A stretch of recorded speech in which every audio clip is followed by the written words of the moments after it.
ሰበር በቱርክ ከባድ የመሬት መንቀጥቀጥ። በመሬት መንቀጥቀጥ አደጋ ከ150 በላይ ሰዎች መጎዳታቸው ተገለጸ። በቱርክ በደረሰው የመሬት መንቀጥቀጥ አደጋ ለማምለጥ የሞከሩ ሰዎች ተጎድተው ለሕክምና ሆስፒታል ገብቷል ተብሏል።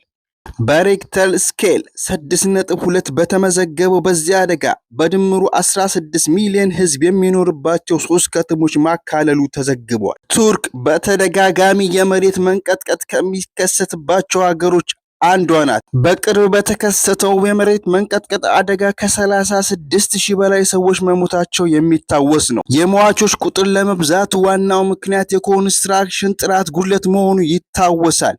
ኢስታንቡል በዚህ ረገድ የተሻለች ነች። በዚህ አደጋ የሞተ ሰው አለመኖሩ ተገልጿል። ዜናዬን ከወደዳችሁት ላይክ፣ ፎሎ፣ ኮሜንት እና ሼር በማድረግ ቤተሰብ እንውላለሁ።